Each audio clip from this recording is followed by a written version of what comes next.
بسم اللہ الرحمن الرحیم الحمد للہ رب العالمین والصلاة والسلام علی سید المرسلین وعلی آلہ وصحبہ اجمعین۔ آج ہم قرآن کریم کے 21ویں پارے پر گفتگو کریں گے، اور اس پارے میں جہاں سورۃ العنکبوت کی باقی آیات پر گفتگو ہوگی، اس کے علاوہ سورۃ الروم، سورۃ اللقمان، سورۃ السجدہ اور پھر آخر میں سورۃ الاحزاب کی 30 آیات اس پارے میں شامل ہیں۔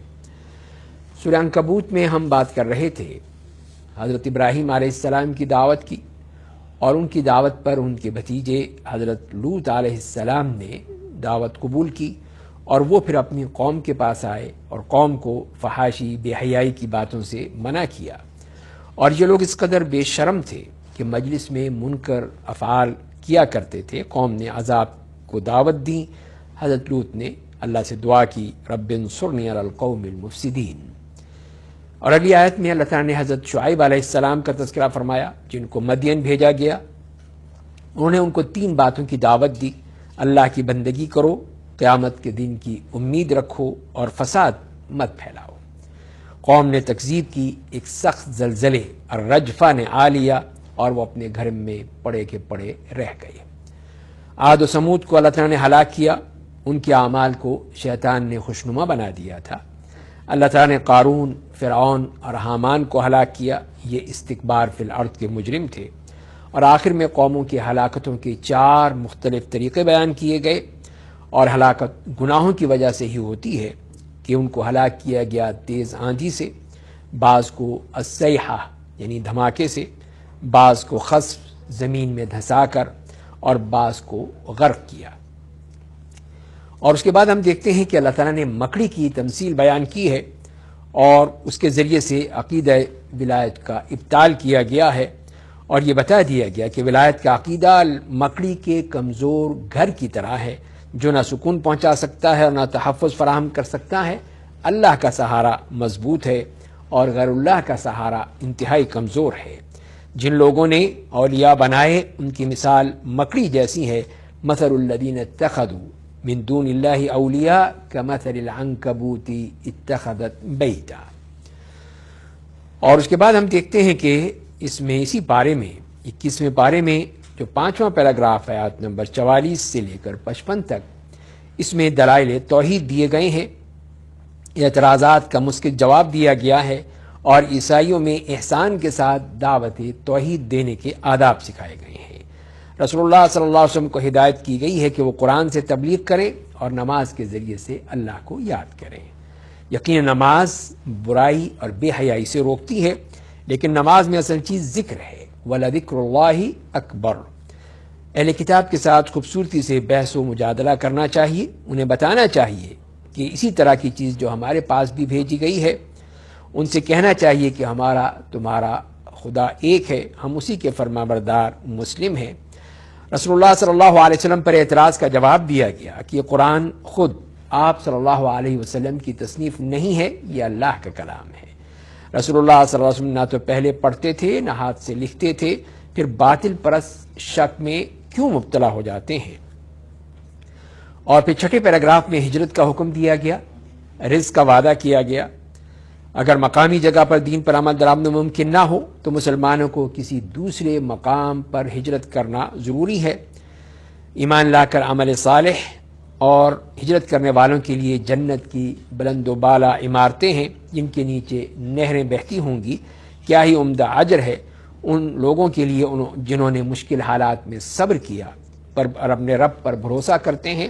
مسلمانوں کو یقین دلایا گیا کہ ہجرت کے بعد انہیں رزق ملتا رہے گا۔ کتنے ہی جانور ہیں جو رزق اٹھائے نہیں پھرتے، لیکن اللہ انہیں بھی رزق دیتا ہے، تمہیں بھی دے گا۔ وَكَأَيٍّ مِّن دَابَّةٍ لَا تَحْمِلُ رِزْقَهَا اللَّهُ يَرْزُقُهَا وَإِيَّاكُمْ۔ اور آیت نمبر 61 سے 68 تک 7ویں پیراگراف میں قریش کے خلاف فرد جرم ہے کہ جرم کی یہ لوگ جو حرم کی نعمت کے باوجود ناشکرے لوگ ہیں، اللہ کا شکر ادا نہیں کرتے ہیں۔ دنیا کی زندگی کھیل اور دل کے بہلاوے کے علاوہ کچھ نہیں ہے، اصل آخرت کا گھر ہے۔ یہ مشرک کشتی پر جب سوار ہو کر باہر نکلتے ہیں، سمندر میں جاتے ہیں، تو موحد بن جاتے ہیں، اللہ کی اطاعت کو خالص کر کے دعا کرتے ہیں، لیکن واپس آ کر شرک کرنے لگتے ہیں، انہیں مہلت دی جا رہی ہے۔ اللہ نے مکہ کو پرامن جگہ بنایا ہے، جبکہ گرد و پیش میں لوگ اچک لیے جاتے ہیں، تو یہ باطل کو مانتے ہیں، حق کو نہیں۔ ایسے کافروں کے لیے جہنم کی سزا ہے۔ اور آخری پیراگراف آیت نمبر 69 ہے، جس میں نومسلم نوجوانوں سے ہجرت حبشہ کے بعد پھر ان کے لیے اللہ کا وعدہ ہے کہ اللہ تعالیٰ ان کو اس کا بہترین بدلہ عطا فرمائے گا۔ والذین جاہدوا فینا لنہدینہم سبلنا وان اللہ لمع المحسنین۔ اس آیت میں یہ بشارت پوشیدہ ہے کہ ہجرت حبشہ کے بعد ہجرت مدینہ اور پھر بدر، احد، احزاب، صلح حدیبیہ، خیبر اور فتح مکہ، تبوک کے مراحل آئیں گے، اور پھر اس کے بعد مشرق و مغرب میں اسلام کی توسیع دعوت ہوگی۔ ہر مرحلے پر اللہ تعالیٰ محسن مسلمانوں کو اپنے سبل یعنی اپنے راستوں کی رہنمائی کرتا رہے گا۔ یہاں یہ صورت مکمل ہوتی ہے۔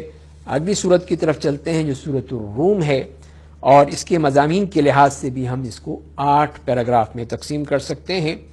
تو پہلے پیراگراف میں تو چند سالوں کے اندر رومیوں کی فتح اور جنگ بدر میں مسلمانوں کی فتح کی بشارت دے کر بتایا گیا ہے کہ اللہ کے وعدے سچے ہوتے ہیں، اسی طرح قیامت کا وعدہ بھی سچا ہے، اس پر ایمان لانا چاہیے۔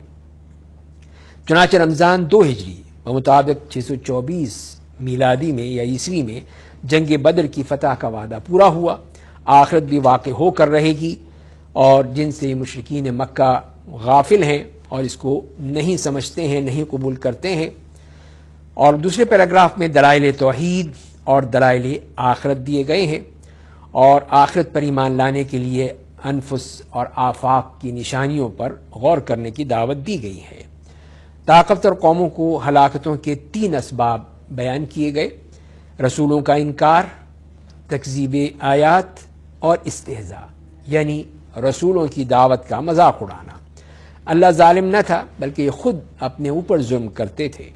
اللہ ہی تخلیق کی ابتدا اور اعادہ کرتا ہے، لیکن قیامت کے دن مجرم منکرین آخرت نا امید ہو جائیں گے۔ روز قیامت کوئی سفارشی نہ ہوگا، سارے سفارشی منکر ہو جائیں گے۔ قیامت کے دن لوگ بٹ جائیں گے، اس کے برخلاف ایمان لانے والے اپنے باغوں میں، محلات میں شاداں و فرحاں ہوں گے۔ منکرین آخرت اللہ کی آیت کو جھٹلانے والے عذاب میں مبتلا ہوں گے، لہذا ان کو خوف آخرت کے ماتحت حمد کے ساتھ صبح و شام تسبیح کرنا چاہیے۔ امکان آخرت کی عقلی دلیل فراہم کی گئی کہ اللہ مردہ چیز میں سے زندہ چیز اور زندہ چیزوں میں سے مردہ چیزیں پیدا کرتا ہے، اس طرح انسان کو بھی دوبارہ قبروں سے اٹھایا جائے گا۔ اور اس کے بعد من آیاتی ہی کے اسلوب کے ذریعے سے دلائل توحید فراہم کیے گئے، اور دلائل آخرت بھی اسی اسلوب کے تحت بیان کیے گئے۔ اور آخرت برپا کرنے کے لیے اللہ تعالیٰ کے لیے کوئی مشکل نہیں ہے، بلکہ آسان تر ہے۔ وَهُوَ أَهْوَنُ عَلَيْهِ، اور سب سے برتر صفات اللہ ہی کی ہیں۔ وَلَهُ الْمَثَلُ الْأَعْلَى۔ اور اس کے بعد ہم دیکھتے ہیں کہ تیسرے پیراگراف میں مزید انفسی دلائل توحید بیان کیے گئے ہیں، اور ان کے ذریعے سے اللہ تعالیٰ کو خالق اور پھر انسان کو مخلوق، ان کا وہ فرق بتا دیا ہے کہ یہ لوگ اس فرق کو سمجھنے سے قاصر کیوں ہیں۔ کیا تمہارے غلام کیا تمہاری دولت میں برابر کے شریک ہیں؟ کیا تم غلاموں سے اسی طرح ڈرتے ہو جس طرح تم اپنے ہمسروں سے ڈرتے ہو؟ مشرکین کی گمراہی کے اصل سبب پر روشنی ڈالی گئی کہ یہ ظالم احوا یعنی اپنی تخیلات، قیاسات اور خواہشات کے غلام ہیں، اور اسی کے مطابق ہی یہ سب کچھ سوچتے ہیں۔ چوتھے پیراگراف میں جو آیت نمبر 30 سے لے کر 39 تک اسلام کی دعوت دی گئی کہ اسلام دین فطرت ہے اور یہی اصل دین ہے۔ انسان کو چاہیے کہ اپنا رخ کامل یکسوئی کے ساتھ دین فطرت اسلام کی طرف کر لے۔ دعوت دی گئی کہ اللہ کا تقوی، اللہ کی انابت اختیار کرتے ہوئے نماز کے قیام کا اہتمام کیا جائے، اور ورنہ ان کا شمار مشرکین میں سے ہوگا۔ مشرکین گروہوں میں بٹ گئے، ہر گروہ اپنے پاس کی ہر چیز پر مگن ہے۔ کل حزب بما لدیہم فرحون۔ انسانی نفسیات پر روشنی ڈالی گئی کہ وہ مصیبت میں منیب بن کر اللہ کی طرف رجوع کرتا ہے، اور کیونکہ توحید اس کے دل کی فطری آواز ہے، لیکن رحمت کے نزول کے بعد پھر شرک شروع کر دیتا ہے۔ مشرکین پر واضح کیا گیا کہ کہ شرک کے لیے کوئی دلیل اور سند نہیں ہے، اللہ نے کوئی سند نازل نہیں کی۔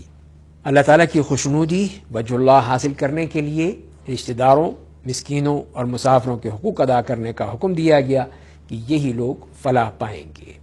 انفاق کی ترغیب دی گئی، سود اور زکوٰۃ میں فرق واضح کر دیا گیا کہ اللہ کے نزدیک سود نہیں بڑھتا، لیکن اللہ کی خوشنودی کے لیے دی جانے والی زکوٰۃ میں اضافہ کیا جاتا ہے۔ یعنی ایک مکی صورت ہے، لیکن یہاں زکوٰۃ اور حقوق العباد کی تمہید بیان کر کے اصل مقصد بھی بیان کر دیا گیا ہے۔ آیات 40 سے 42 تک 5ویں پیراگراف میں شرک کی تردید ہے، مشرکین کی ہلاکت کی دھمکی ہے کہ ان کو ہلاک کر دیا جائے گا، اور اس طرح ان کو بتا دیا گیا ہے کہ وہ زمین میں چل پھر کر دیکھ لیں اور غور کر لیں کہ ہلاک ہونے والے اکثر مشرک تھے۔ 6 پیراگراف میں بھی 4 پیراگراف کی طرح دعوت اسلام دی گئی ہے، فاقم وجہک للدین، اور بتایا گیا ہے کہ قیامت کا عذاب ٹلنے والا نہیں ہے، قیامت کا مقصد جزا اور سزا ہے، ہر شخص اپنے کیے کا ذمہ دار ہوگا، لہذا قرآن مجید کی دعوت توحید اور دعوت آخرت پر ایمان لا کر اس دعوت کو یا اس دین کو قبول کر لینا چاہیے۔ اور 7ویں پیراگراف میں بھی دوسرے اور تیسرے پیراگراف کی طرح مزید کچھ دلائل توحید اور دلائل آخرت بیان کیے گئے ہیں، اور پھر آخر میں رسول اللہ صلی اللہ علیہ وسلم کو فتح بدر کی بشارت اور تسلی دی گئی۔ مجرم مشرکین کو جو منکرین آخرت بھی تھے دھمکی دے کر اتمام حجت کی گئی ہے۔ انفسی دلائل میں اللہ تعالیٰ کی قدرت اور آخرت کو ثابت کرنے کے لیے انفسی دلیل دی گئی ہے کہ اللہ نے کمزوری کی حالت میں انسان کو پیدا کیا، پھر قوت بخشی، قوت کے بعد پھر ضعیف اور بوڑھا کر دیا، اللہ جیسا چاہے کرتا ہے، وہ علیم و قدیر ہے۔ تو انسانی زندگی کے یہ مراحل شہادت دے رہے ہیں کہ اس کے بعد کی منزل میں آخرت ہے، اور وہی اللہ کے قدرت کا ایک بہترین کرشمہ ہے۔ قیامت کے دن نہ معذرت نفع دے گی، نہ ظالموں سے معافی مانگنے کے لیے کہا جائے گا۔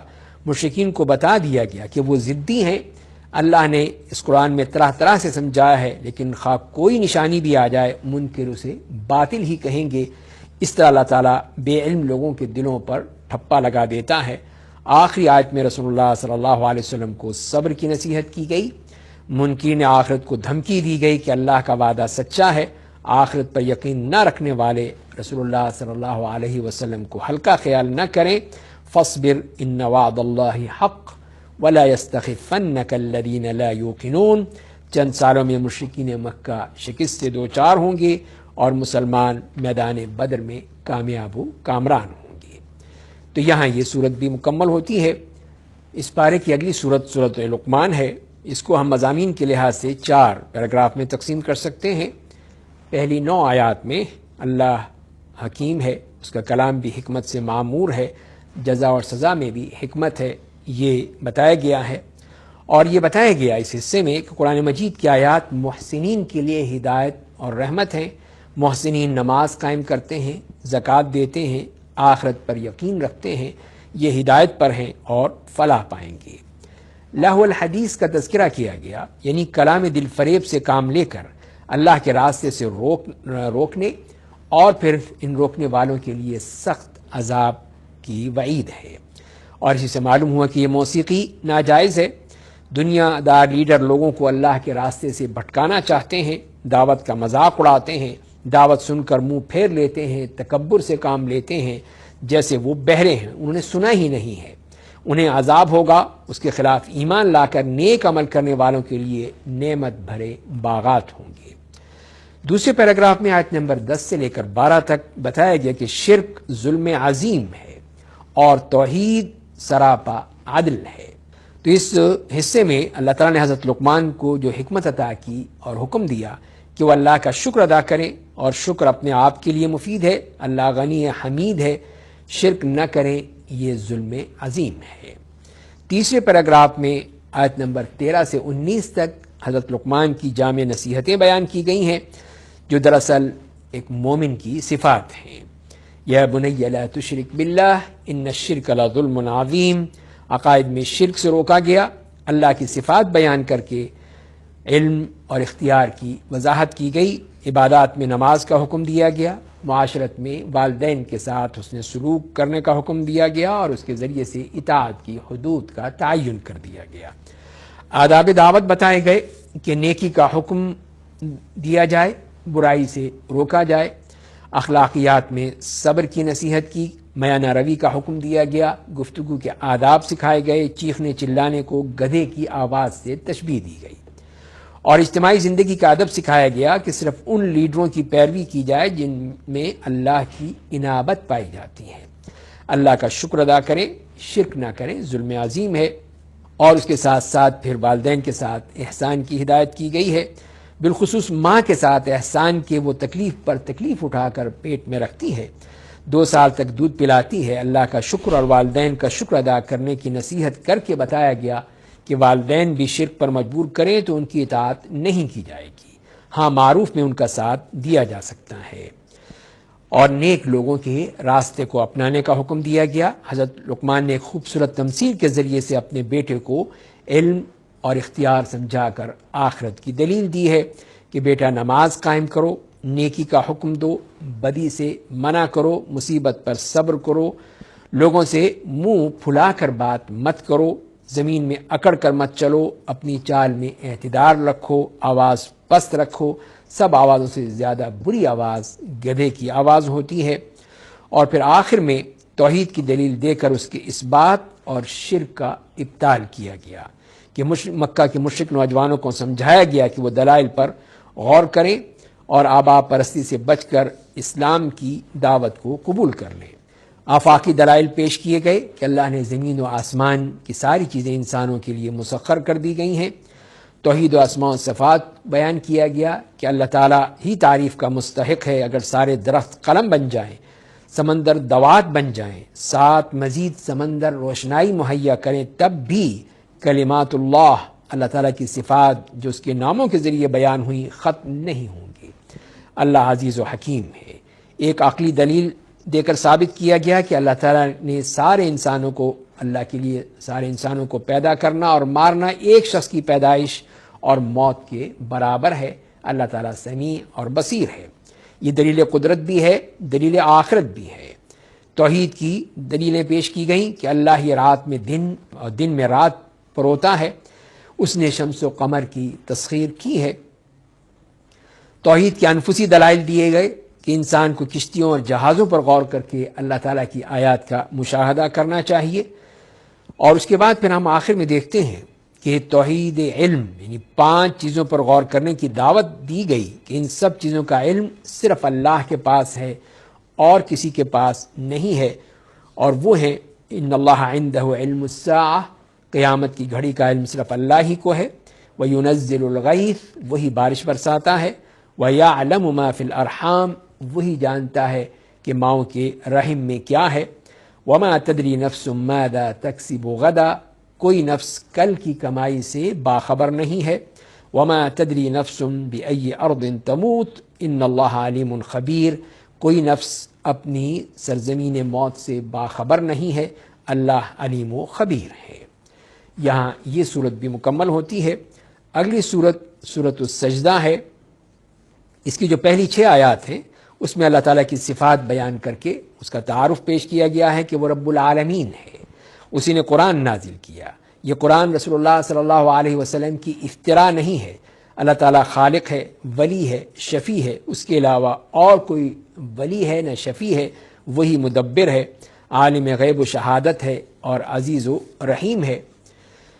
دوسرے پیراگراف میں دلائل آخرت بیان کر کے منکرین آخرت مجرمین کا انجام بتایا گیا ہے کہ اللہ تعالیٰ نے انسان کی تخلیق کا آغاز مٹی سے کیا، پھر اس کی نسل حقیر پانی کے سطح سے چلائی، پھر اس کے 9 پلک سنوارے اور اس میں اپنی روح پھونکی، قوت سماعت، قوت بصارت، قوت فہم و ادراک ادا کی۔ لیکن انسان میں بہت کم لوگ شکر گزار ہوتے ہیں، منکر آخرت ہو جاتے ہیں، لیکن روز قیامت یہ بد کردار مجرم پچھتائیں گے، اللہ سے درخواست کریں گے کہ دنیا میں انہیں دوبارہ واپس بھیج دیا جائے تاکہ وہ اچھا عمل کر سکیں۔